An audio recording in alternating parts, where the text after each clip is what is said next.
Buenos días, hoy les voy a hablar de las enfermedades del sistema circulatorio. Es un tema que pertenece a la materia de anatomía, la cual imparte el profesor Osiel Añorbe García. Comenzamos con un poquito de introducción. Las enfermedades del sistema circulatorio son producidas por varias razones. Puede ser por antecedentes familiares, sedentarismo físico, consumo de muchas comidas altas en grasas, obesidad, fumar, diabetes, entre otros. ¿Cómo se evita? Llevando una dieta balanceada, hacer ejercicio aunque sea media hora al día, no fumar, en fin, evitar los excesos y factores de riesgo. Más del 25% de la población mundial tiene algún tipo de enfermedad cardiovascular, siendo uno de los más grandes causantes de muertes en el mundo y la primera causa de muerte natural. Debido a la importancia que tiene en el sistema circulatorio y en especial el corazón, cualquier alteración en su forma o función provoca trastornos circulatorios y como consecuencia daña la función de los tejidos vitales. Desde el nacimiento hasta alrededor de los 5 años, las dificultades que se presentan son casi siempre de carácter congénito. Después de esta edad se desarrollan las afecciones de carácter reumático. Pasados los 35 años empiezan a manifestarse los problemas de las coronarias, la arteriosclerosis y la hipertensión arterial, que pueden terminar en un infarto cardíaco. A continuación te voy a presentar las principales enfermedades del sistema circulatorio. Anemia. La anemia no es una enfermedad, sino una manifestación que se puede encontrar en varios padecimientos. La anemia proviene del griego sin sangre. Es una enfermedad de la sangre caracterizada por una disminución anormal en el número de glóbulos rojos o en su contenido de hemoglobina. Los glóbulos rojos son los encargados de transportar el oxígeno al resto del organismo y recogen dióxido de carbono de cada una de las demás células que conforman nuestro cuerpo. Por esto, los pacientes anémicos presentan un cuadro clínico causado por el déficit de oxígeno en los tejidos periféricos. La anemia puede deberse a defecto en la formación de glóbulos rojos ocasionados por el déficit de nutrientes u hormonas, excesiva destrucción de glóbulos rojos, habitualmente por determinadas enfermedades hereditarias, y sangrado excesivo debido a cualquier tipo de trauma. La aparición de anemia se ve favorecida en los niños por problemas en su alimentación, enfermedades heredadas y hasta el mismo crecimiento. Los síntomas más comunes de la anemia son palidez, disnea, fatiga, astenia, falta de vitalidad, mareos y molestias gástricas. La anemia más frecuente es la ferropénica, por déficit de hierro, elemento esencial para la fabricación de glóbulos rojos. Se produce cuando aumentan las demandas de hierro del organismo para otras funciones, como en la infancia, adolescencia y gestación, o cuando existe un déficit de hierro en las dietas mal controladas. La anemia perniciosa se produce por un déficit de vitamina B12, esencial para la fabricación de glóbulos rojos, habitualmente por defectos de absorción intestinal de la vitamina B12 en mayores de 40 años, a veces por carencias alimenticias. Angina. La angina no es una enfermedad, sino un síntoma de un trastorno fundamental, típicamente experimentada como un dolor que aprieta el tórax. La angina es una señal que el músculo del corazón no está obteniendo suficiente oxígeno para satisfacer sus necesidades vitales. Cuando la demanda del cuerpo para el oxígeno excede su suministro, la isquemia ocurre. Si la isquemia tiene lugar en el corazón, el paciente puede presentar dolor del pecho conocido como angina. Los periodos prolongados de isquemia pueden conducir no solo a dolor de la angina, sino también a un ataque cardíaco. Aunque la arteriosclerosis es por mucho la causa principal de la angina, otras condiciones como los espasmos en la arteria coronaria, anormalidades del músculo del corazón mismo, coágulos sanguíneos que obstruyen las arterias pueden deteriorar la entrega de oxígeno al músculo del corazón. Existen tres tipos de angina: la angina estable, la angina inestable y la angina de Prince-Metal. La angina casi siempre es un resultado de la arteriosclerosis. Los factores de riesgo primarios para esta enfermedad son fumar, un nivel insalubre de colesterol, presión arterial alta, un modo de vida sedentario, la diabetes y la obesidad. La edad, el sexo, la historia familiar y los factores psicológicos también desempeñan una función en la angina. Varices. Estas se producen cuando las venas pierden la elasticidad, provocando que la sangre fluya en dos direcciones en vez de ir solo hacia el corazón. Las mujeres son las más propensas a sufrirlas, 4 veces más que los hombres. Varicoso significa dilatado en forma normal e irregular. Las varices primarias, las más comunes, progresan hacia abajo en una o ambas venas de grueso calibre que se ubican cerca de la superficie de las piernas. Las principales causas son que las paredes venosas se debilitan con el envejecimiento, perdiendo elasticidad y por la falla de las válvulas interiores. Normalmente ellas ayudan a mantener el flujo sanguíneo desde las piernas hacia el corazón, pero al abrirse no pueden mantener el flujo hacia arriba y la sangre se estanca. Entre los síntomas más comunes se presentan dolor y adormecimiento en las piernas, las venas se abultan y en ocasiones se presentan con un tono azulado. La piel que está sobre la vena se vuelve seca e irritada. En ciertos casos puede haber sangramiento y pueden aparecer úlceras cerca del tobillo cuando se sufre algún golpe. Aneurisma aórtico. Un aneurisma es un abobamiento o balonamiento de una pared arterial. Generalmente se produce cuando ésta se debilita o se daña por la acumulación de los depósitos grasos que contienen colesterol. Otros factores que influyen son la presión sanguínea elevada, el hábito de fumar, el sexo masculino, edad de 55 o más años y la historia familiar. Una vez que la elasticidad ha disminuido, la fuerza de cada latido cardíaco puede hacer que una arteria se dilate y se tuerza. Cuando ocurre en la arteria más grande del organismo, la aorta, se produce un aneurisma aórtico abdominal. Su diámetro fluctúa entre 3/4 y 1 pulgada.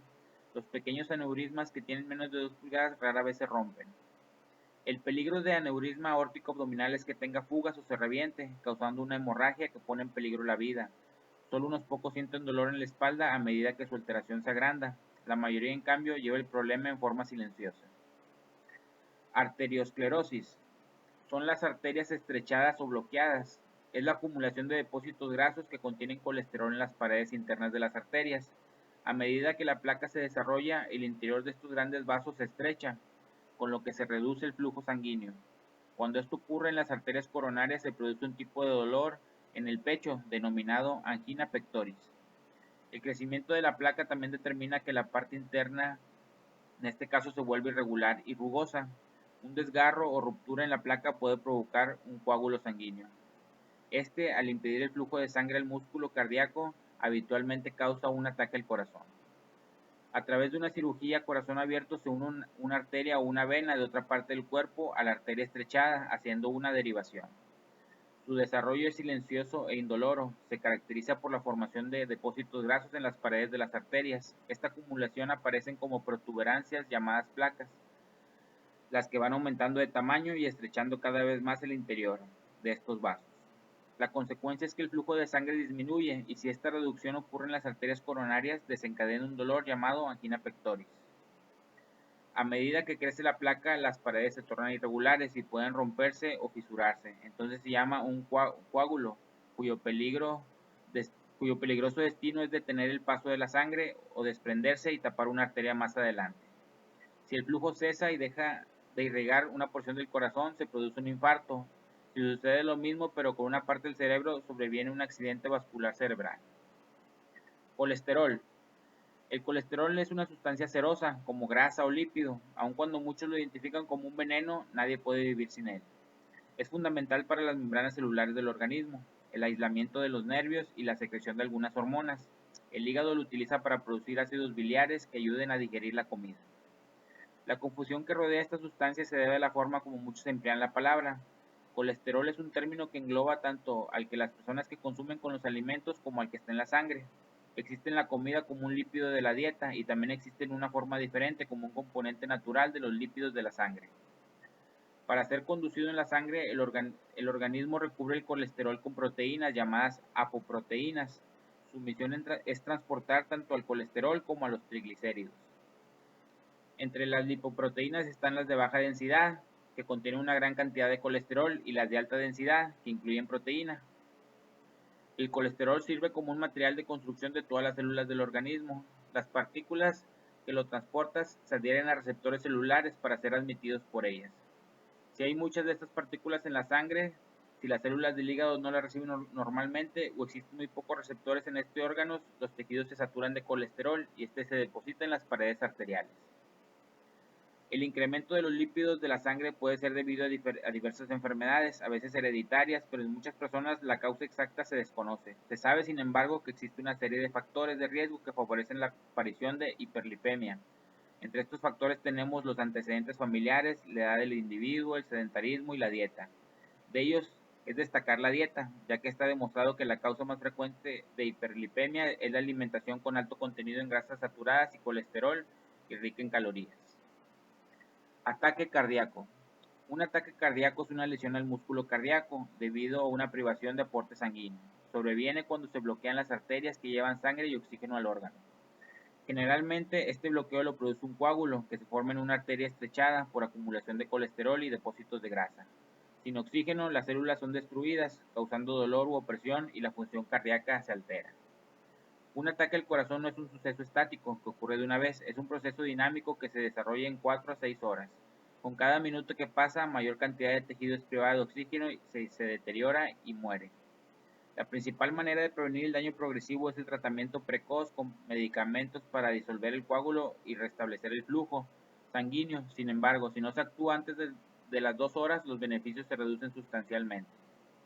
En los minutos iniciales, un ataque cardíaco también puede desencadenar en una fibrilación ventricular. Este ritmo inestable del corazón produce un latido defectivo, haciendo que la sangre fluya en forma insuficiente a los órganos vitales. Sin un tratamiento puede llevar a una muerte súbita.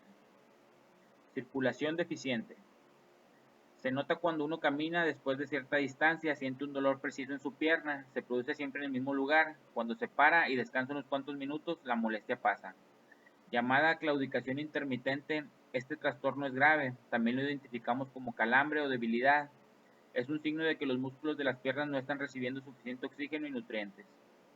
Esta es generalmente causada por la arteriosclerosis, pero estos factores aumentan el riesgo: fumar, ser hombre entre 60 o más años, tener presión arterial alta, ser obeso, ser sedentario o padecer diabetes. Con un bloqueo severo se puede experimentar molestias aún en reposo. Luego el tejido privado de oxígeno puede volverse gangrenoso y requerir amputación.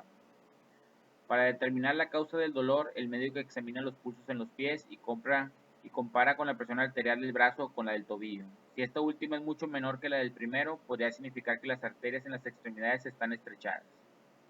Con el mayor ejercicio para aumentar la circulación y el nivel de oxígeno que llega a los tejidos y dejar de fumar totalmente ayudan a llevar el problema, pero siempre debe ser visto por un médico. Insuficiencia cardíaca. El bombeo inoperante disminuye la circulación de sangre de todo el cuerpo y permite que la sangre se acumule en las venas que retornan al corazón. Usualmente falla el lado izquierdo, cuando la bomba de este lado comienza a funcionar mal. La sangre se junta en los pulmones, haciendo que se congestionen con líquido. Esto puede provocar falta de aire durante el ejercicio, abatimiento y cansancio. Luego la falta de aire al estar en la cama y provoca ahogos en medio de la noche. A medida que los pulmones se congestionan, la bomba derecha también se sobrecarga. La sangre se acumula en las venas y determina que se hinchen las del cuello. El líquido también suele juntarse en el hígado, en pies y tobillos, hasta manos y dedos pueden retener líquido. Se produce por arterias coronarias estrechas, infarto al miocardio, las válvulas cardíacas infectadas, abuso crónico de alcohol o drogas y la presión arterial alta no controlada. Hipertensión arterial. La presión o tensión arterial es la fuerza que la sangre ejerce sobre la pared de las arterias. Esta presión no es constante en el tiempo, sino que varía con los ciclos cardíacos. Cuando el corazón se contrae, expulsa la sangre hacia la aorta y la presión arterial sube hasta un máximo. Cuando el corazón se relaja, la presión arterial desciende hasta un mínimo.